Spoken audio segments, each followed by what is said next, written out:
Oiê! Gente, esse vídeo eu quero dedicar a falar única e exclusivamente sobre síndrome do pânico, sabe? Porque eu sei que quem tem síndrome do pânico às vezes se sente até um pouco envergonhado de falar sobre isso. Porque é uma coisa que é tão difícil de se fazer entender, é tão difícil levar as pessoas a compreender isso, que é difícil até mesmo pra gente aceitar que isso acontece com a gente, sabe?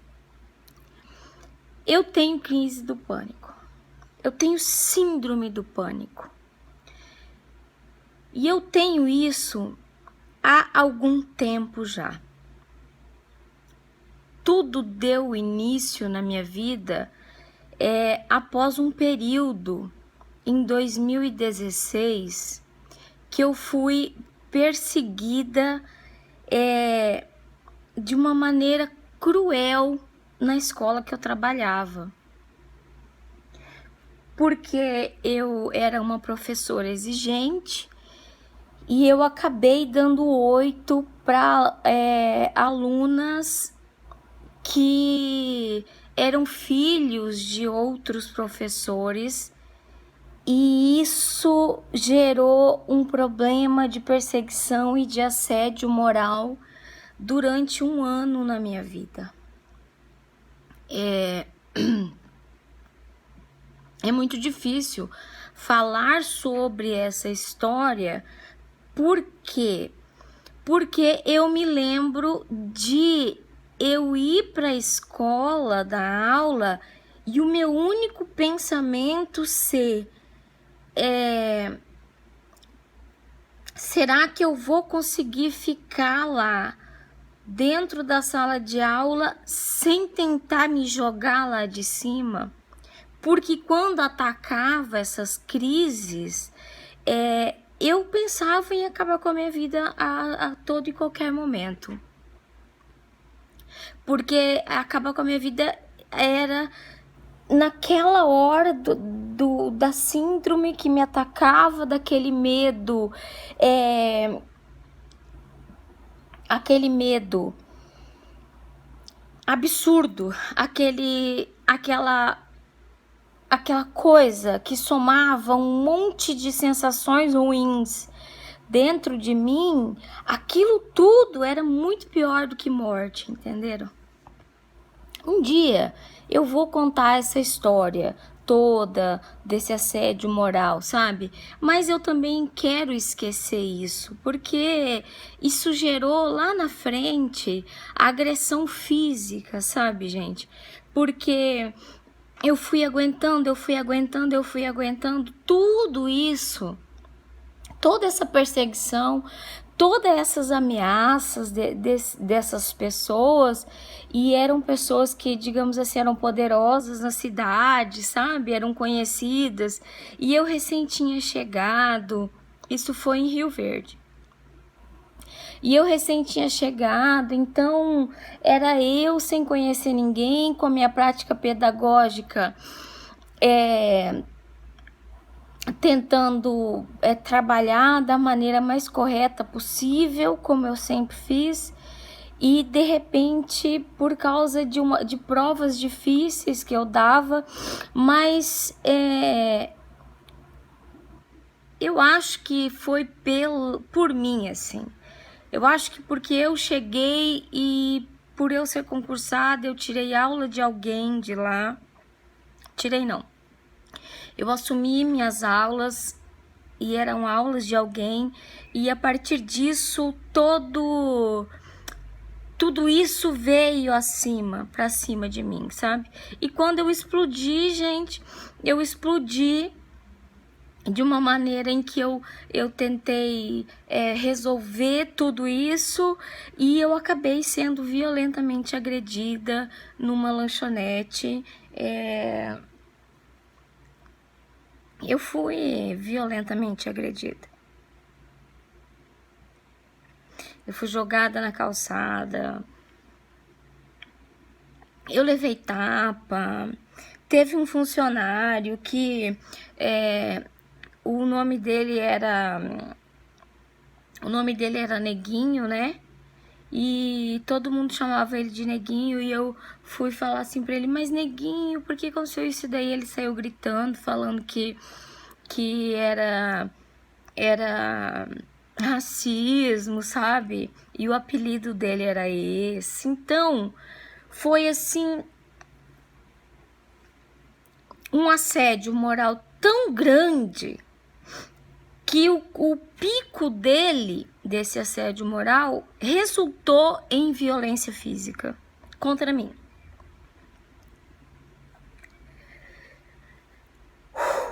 Beleza. Mas eu já perdoei essas pessoas. Com toda certeza. E depois disso, eu passei a ter crises de pânico frequente. Essa crise de pânico, ela atinge 2% das pessoas no mundo inteiro, sabe? E ela pode vir após um estresse traumático, após algumas doenças, após uma série de coisas que dão esse gatilho para que ela ocorra. E controlar depois, meu bem, aí o bicho pega. Porque você não tem mais controle. Você não tem mais controle de quando você vai ter síndrome do pânico. E o que é que resultou as minhas síndromes do pânico? Resultaram no meu isolamento. Quase que total.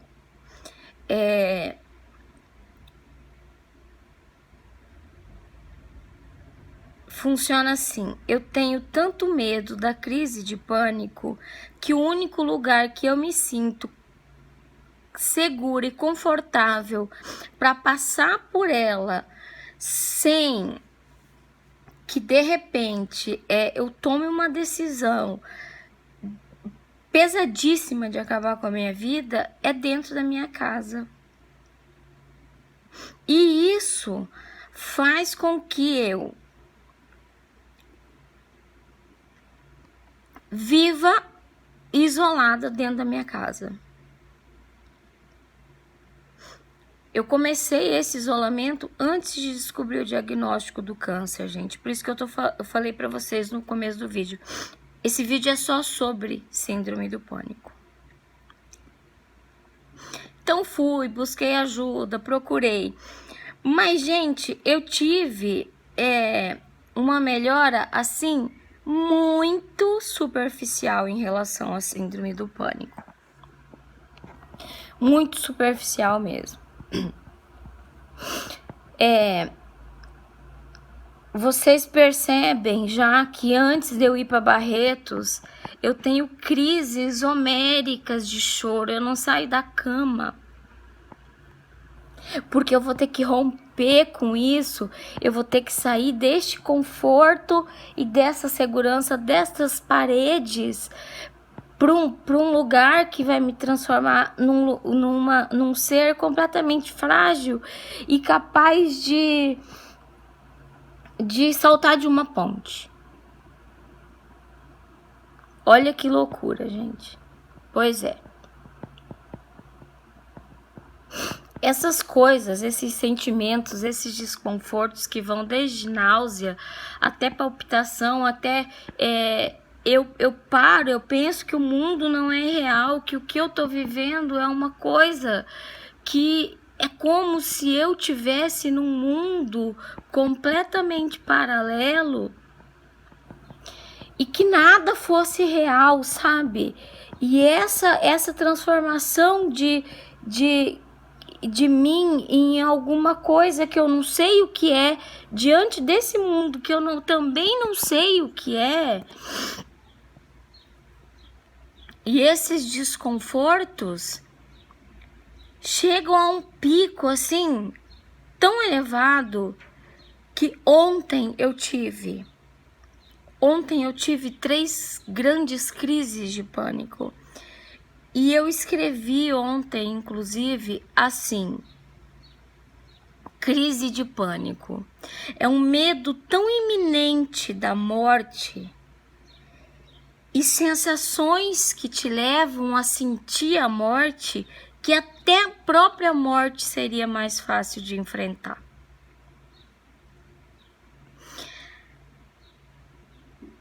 E eu tentei. E foram crises de pânico gigantes. Foram crises de pânico demoradas, as que eu tive ontem. Nada eu fazia passar, sabe? E uma das partes mais cruéis da síndrome do pânico é quando você não consegue explicar para as pessoas e para a pessoa que está ao seu lado o que é que você está sentindo, sabe? Porque, por exemplo, o meu marido, ele não sabe o que é, gente. Ele nunca sentiu isso. Ele não sabe o que é. Ele vem, aí ele vem e fala assim: ai, será que você tá com febre? Não, mas será que você tá com pressão baixa? Será que é isso? E eu tento, eu falo: amor, eu tô com pânico. E ele pergunta pra mim: pânico da onde?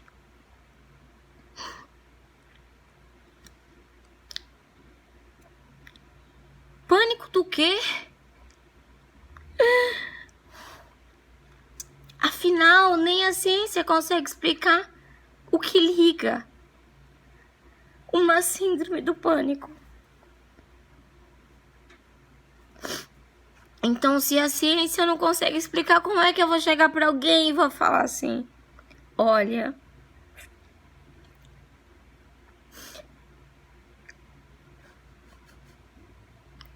deu gatilho, eu tô com medo. Isso tudo aqui pra mim parece casa de boneca. Não existe. E eu tô sentindo que eu vou morrer. E esse sufocamento da morte me faz pensar que se eu pegar e me jogar na frente de um carro, vai melhorar. Como é que eu posso fazer isso? Se nem a ciência consegue explicar, como é que eu quero que uma pessoa entenda?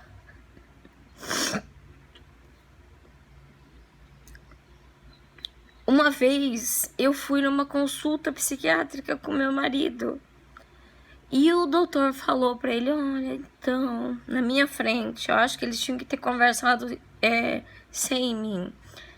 Olha,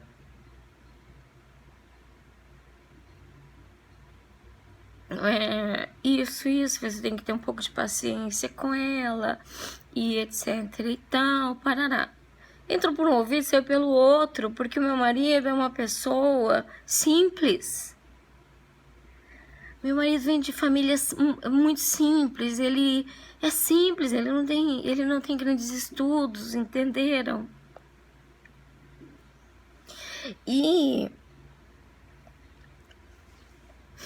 não tem explicação para os gatilhos que desencadeiam as síndromes do pânico. E ela pode surgir após grandes estresses, sabe? Estresse prolongado.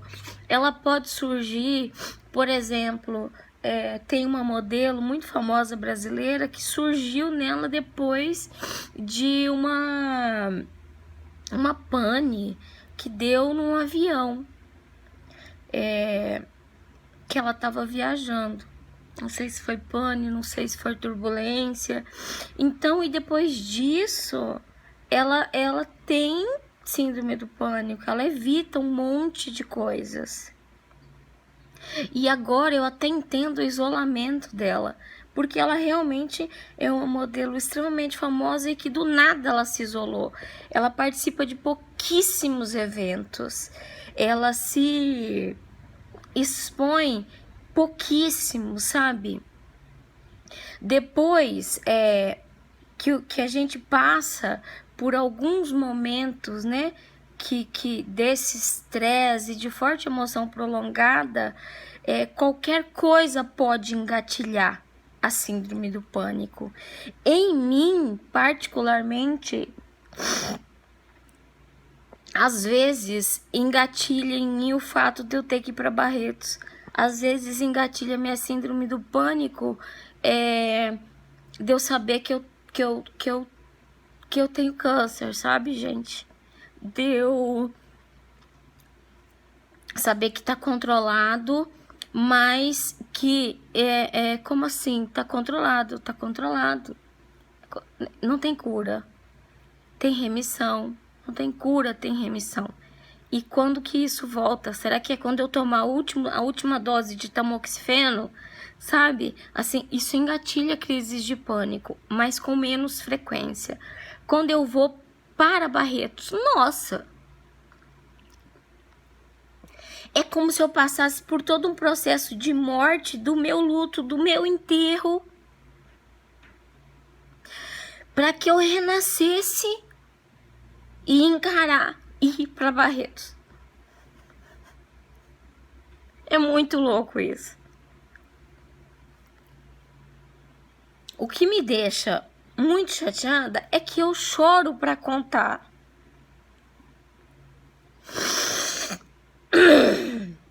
Mas como falar de algo assim sem chorar? Como falar de algo que interfere em toda a sua vida sem chorar? Não é? Calma aí que eu vou me limpar, tá? E eu prometo que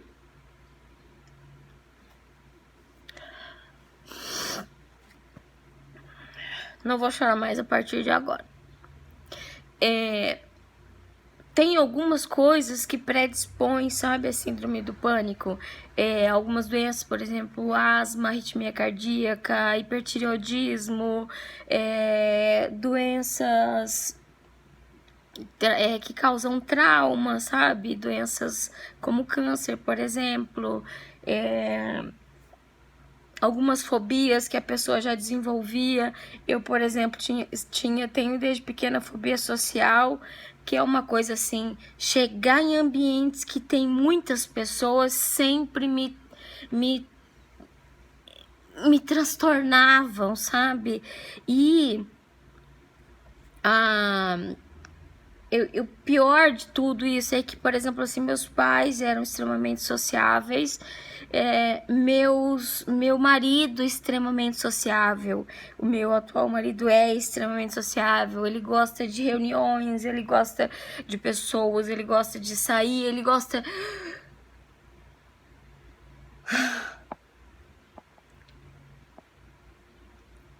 E é muito mais fácil com que as pessoas, se tem uma maioria ali que é de um jeito, essa maioria não entender como é uma pessoa desse grupo, não é verdade? Uma pessoa dessa família. Eu entendo.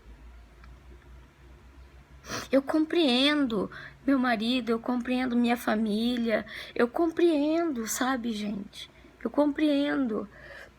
E aí, depois disso que eu tive, desse assédio moral, que acabou resultando em agressão física contra a minha pessoa, eu passei pelo estresse pós-traumático de um câncer, da cirurgia, de ter ficado sem medicação, de ter caído na mão de um monstro, não foi?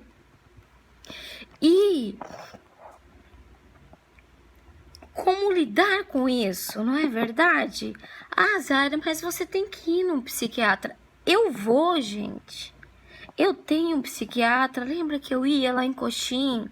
Eu ia no psiquiatra lá em Coxim. Inclusive, marquei com ele agora em Campo Grande. Porque pra mim ficou difícil depois que eu mudei de Rio Verde. Porque agora é 400 quilômetros. É dinheiro pra caramba pra eu ir até ele, não é? Aqui não tem essa especialidade. Acredito que tem em Dourados. Vou tentar ver em Dourados.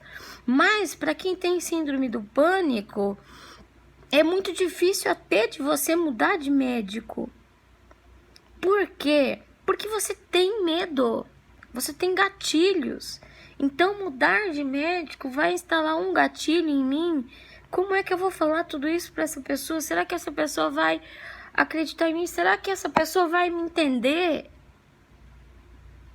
Eu sei que tem gente que tá assistindo esse vídeo que vai falar, eu me vi em você, eu me vi em você. Mas eu sei também que vai ter pessoas que não vão entender.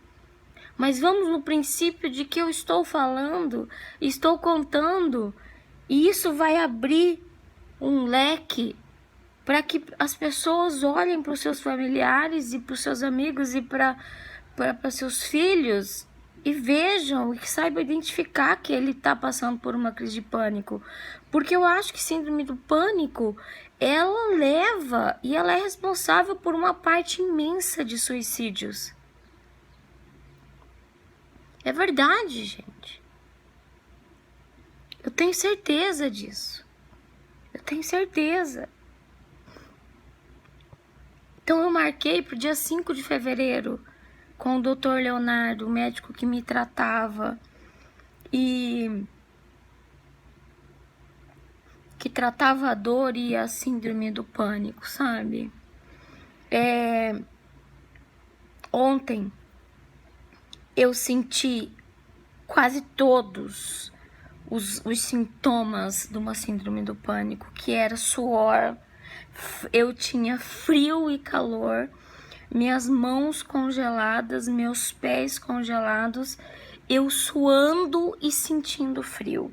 Eu senti falta de ar, eu senti ânsia de vômito, eu senti dor no peito, eu senti palpitação. Eu senti uma sensação de que o mundo ele não existia e as coisas eram muito duras e muito cruéis para existirem e para que eu fizesse parte de tudo isso, sabe? Era como se eu estivesse participando de um sonho que dentro desse sonho e vendo esse mundo, eu tinha a sensação de que eu não existia, sabe? A sensação de que eu não era capaz de vivenciar essas coisas do mundo, os medos do mundo, o medo de perder minhas gatas. Olha, o medo da minha filha tá morando em São Paulo.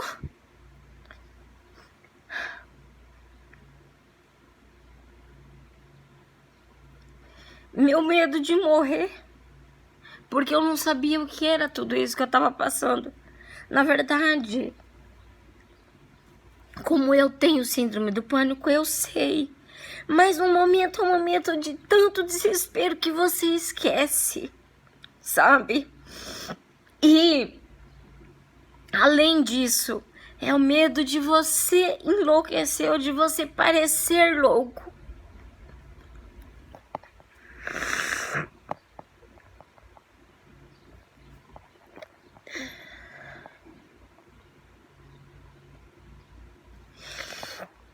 Eu me lembro da vez que eu fiquei internada, porque eu fiquei sentindo isso, eu tava sentindo isso lá em Rio Verde. Eu fiquei internada com essa síndrome do pânico e nada que o médico fizesse, nada. E aí até que a médica, depois de 4 horas que eu tava internada, ela falou assim, você tá com uma crise de ansiedade, você precisa procurar um psiquiatra. Eu falei, mas eu tenho psiquiatra. Ela falou assim, então você vai ter que pegar um laudo dele pra você andar com esse laudo, porque eu só vou te melhorar aplicando em você uma dose cavalar de calmante, para que você durma, para que você passe por isso. Porque eu só pensava em morrer. Era um aperto tão grande no meu peito.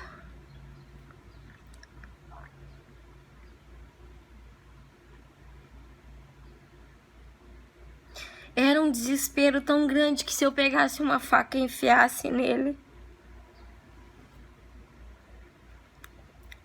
a sensação que eu tinha de que isso me traria alívio.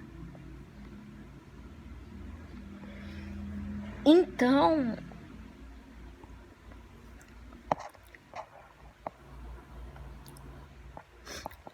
que que a Zaira não sai de casa? Por isso, gente. Por que que a Zaira não nos convida para ir em casa? Por isso, gente. Por que que a Zaira não vai em reunião familiar? Por isso, gente. Eu sou introspectiva. Sempre fui. E somada à introspecção, eu tenho síndrome do pânico. É por isso. É por isso que eu me tranco. É por isso que eu posso passar semanas trancada sem abrir uma única janela de casa. Qualquer coisa engatilha uma síndrome do pânico. Qualquer coisa que te faça lembrar. E no meu caso, a minha memória, ela é muito cruel comigo, gente. Porque vocês sabem que eu já contei pra vocês, a minha memória recente, ela é toda cheia de amnésia. Mas a minha memória lá de trás, ela é muito viva. Então, o meu cérebro, ele me pune muito com isso. Porque às vezes do nada, sabe?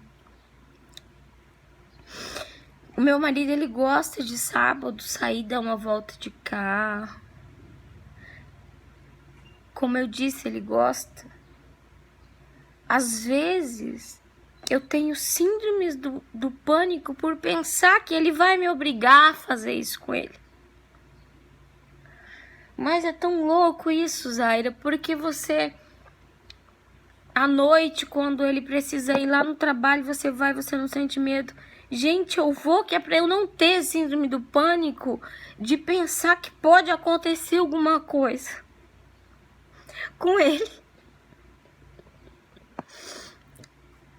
É muita coisa, é muita loucura isso. Como é que você trata? Você trata com remédios, com psicoterapia, combinando medicamentos. Às vezes medicação até mesmo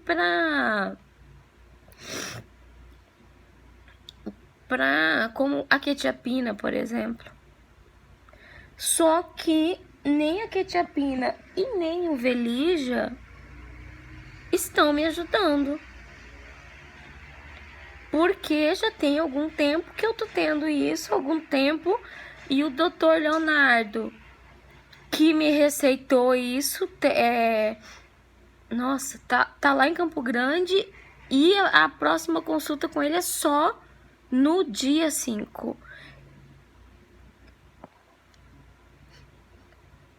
Aí tá, mas o que foi que engatilhou essa crise terrível de dias?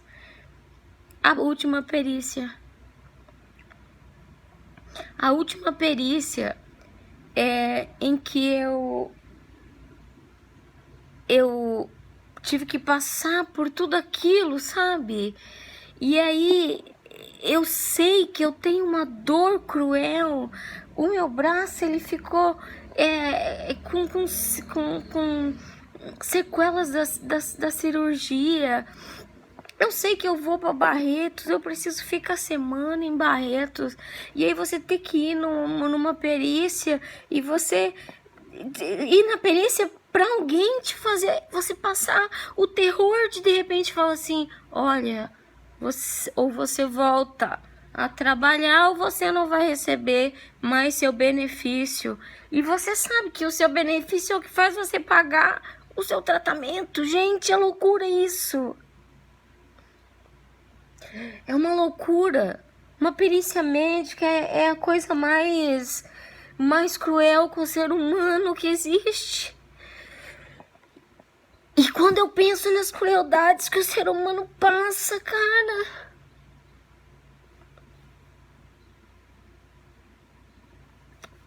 me faz pensar mais ainda que eu não faço parte desse mundo. Que esse mundo é muito pra mim.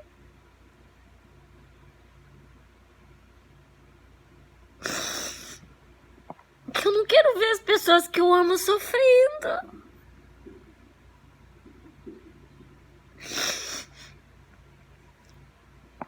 que esse mundo é irreal, porque o mundo real deveria ser um mundo justo, deveria ser um mundo onde as pessoas não têm dificuldades.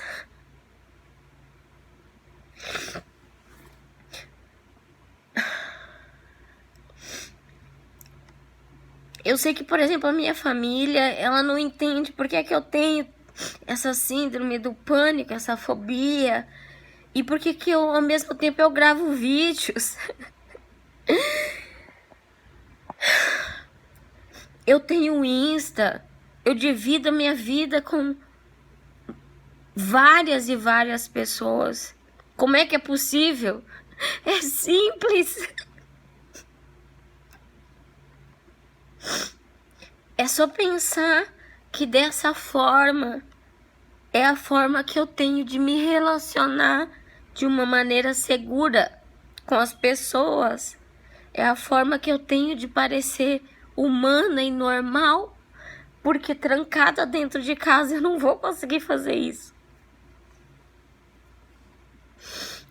Mas como é que eu posso ter tanta síndrome do pânico se eu sinto, se eu converso um tempão? Gente, eu converso desmedidamente de medo. Eu sou tão introspectiva que quando eu tenho que conversar com alguém, eu começo a conversar sem parar, que é pra pessoa não perceber o tamanho do medo que eu tô. E pra não dar espaço de eu ter uma crise de pânico. Eu fui numa reunião de final de ano da empresa que meu marido trabalha.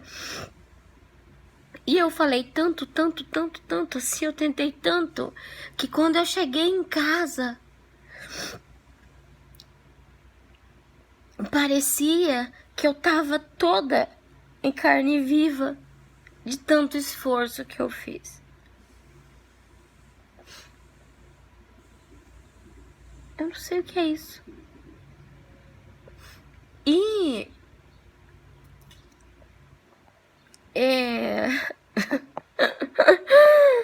ai, o canal do YouTube, vocês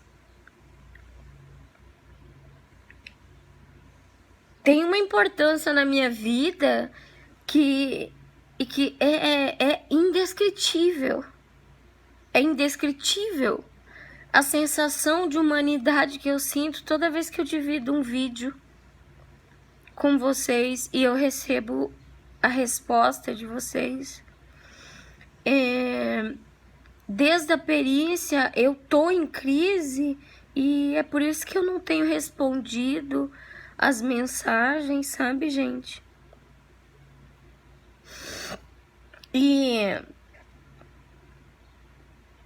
quando a gente tem uma crise de pânico, é essencial que a gente busque ajuda profissional. Mas como buscar ajuda profissional se eu estou num lugar e se eu sair daqui eu vou cair na mão de um médico que não é especialista? A área da psiquiatria é recente, gente. A área da psiquiatria é uma das áreas mais recentes da medicina.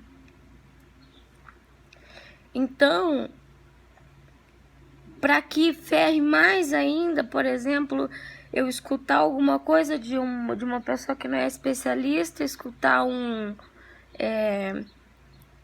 alguma coisa que vai violar mais ainda essa portinha da minha mente, impossível.